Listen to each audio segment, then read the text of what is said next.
അധ്യായം 10.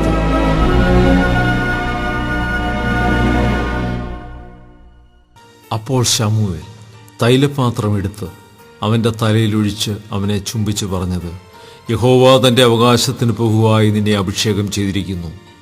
നീയും നിന്നെ പിരിഞ്ഞു പോകുമ്പോൾ ബിന്യാമീൻ്റെ അതിരിലെ സെൽസഹിൽ റാഹേലിൻ്റെ കല്ലറയ്ക്കരികെ വെച്ച് 2 ആളെ കാണും.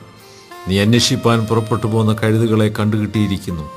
നിന്റെ അപ്പൻ കഴുതിയെക്കുറിച്ചുള്ള ചിന്ത വിട്ട് എൻ്റെ മകന് വേണ്ടി ഞാൻ എന്തു ചെയ്യേണ്ടു എന്ന് പറഞ്ഞ് നിങ്ങളെക്കുറിച്ച് വിഷാദിച്ചിരിക്കുന്നുവെന്ന് അവർ നിന്നോട് പറയും.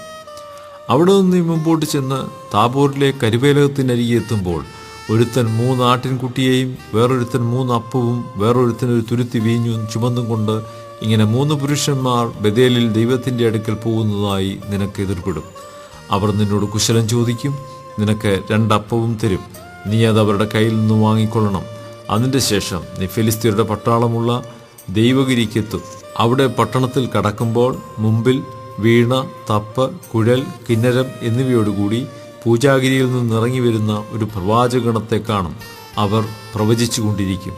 യഹോവയുടെ ആത്മാവ് ശക്തിയോടെ നിന്റെ മേൽ വന്നിട്ട് നീയും അവരോടുകൂടെ പ്രവചിക്കുകയും ആൾ മാറിയതുപോലെ ആയിത്തീരുകയും ചെയ്യും. ഈ അടയാളങ്ങൾ നിനക്ക് സംഭവിക്കുമ്പോൾ യുക്തമെന്ന് തോന്നുന്നത് ചെയ്യുക. ദൈവം നിന്നോട് കൂടെയുണ്ട്. എന്നാൽ നീ എനിക്ക് മുമ്പേ ഗിൽഗാലിലേക്ക് പോകണം. ഹോമയാഗങ്ങളും സമാധാനയാഗങ്ങളും കഴിപ്പാൻ ഞാൻ നിന്റെ അടുക്കൽ വരും. ഞാൻ നിന്റെ അടുക്കൽ വന്ന് നീ ചെയ്യേണ്ടത് എന്തെന്നും പറഞ്ഞു തരുവോളം 7 ദിവസം അവിടെ കാത്തിരിക്കണം. ഇങ്ങനെ അവൻ ശമൂവേലിനെ വിട്ട് പിരിഞ്ഞപ്പോൾ ദൈവം അവന് വേറൊരു ഹൃദയം കൊടുത്തു. ആ അടയാളങ്ങളെല്ലാം അന്ന് തന്നെ സംഭവിച്ചു. അവർ അവിടെ ഗിരിയിങ്കലെത്തിയപ്പോൾ ഒരു പ്രവാചകഗണം അവനെതിരെ വരുന്നു. ദൈവത്തിൻ്റെ ആത്മാവ് ശക്തിയോടെ അവൻ്റെ മേൽ വന്നു. അവൻ അവരുടെ ഇടയിൽ പ്രവചിച്ചു. അവനെ മുമ്പേ അറിഞ്ഞവരൊക്കെയും അവൻ പ്രവാചകന്മാരുടെ കൂട്ടത്തിൽ പ്രവചിക്കുന്നത് കണ്ടപ്പോൾ കീശിൻ്റെ മകൻ എന്ത് സംഭവിച്ചു?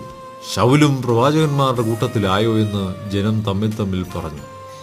അതിന് അവിടുത്തുകാരിലൊരുത്തൻ, ആരാകുന്നു അവൻ്റെ ഗുരുനാഥനെന്ന് പറഞ്ഞു.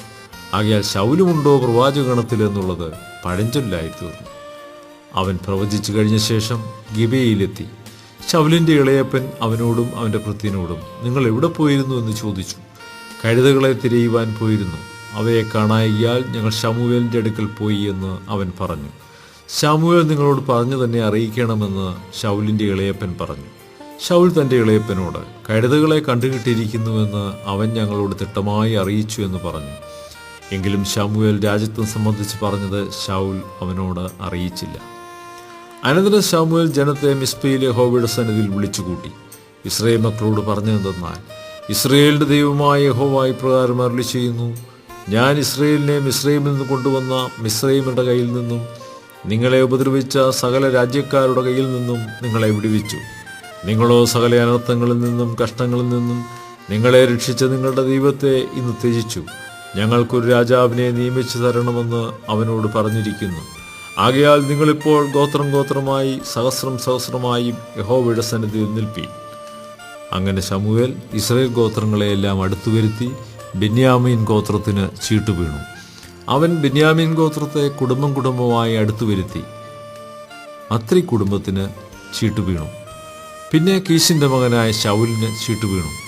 അവർ അവനെ അന്വേഷിച്ചപ്പോൾ കണ്ടില്ല. അവർ പിന്നെയും യഹോവയോടെ, അയാൾ ഇവിടെ വന്നിട്ടുണ്ടോ എന്ന് ചോദിച്ചു.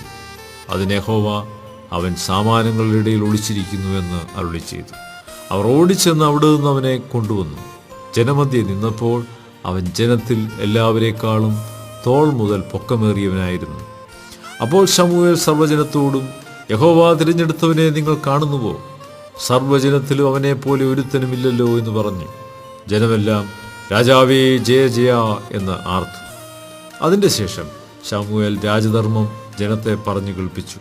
അതൊരു പുസ്തകത്തിൽ എഴുതി യഹോവയുടെ സന്നിധിയിൽ വെച്ചു. പിന്നെ ശമൂവേൽ ജനത്തെയെല്ലാം വീട്ടിലേക്ക് പറഞ്ഞയച്ചു. ശൗലും ഗിബെയയിൽ തൻ്റെ വീട്ടിലേക്ക് പോയി. ദൈവം മനസ്സിൽ തോന്നിച്ച ഒരാൾക്കൂട്ടവും അവനോടുകൂടെ പോയി. എന്നാൽ ചില നീചന്മാർ, ഇവൻ നമ്മെ എങ്ങനെ രക്ഷിക്കുമെന്ന് പറഞ്ഞ് അവനെ ധിക്കരിച്ചു. അവന് കാഴ്ച കൊണ്ടുവരാതിരുന്നു. അവനോ അത് ഗണ്യമാക്കിയില്ല.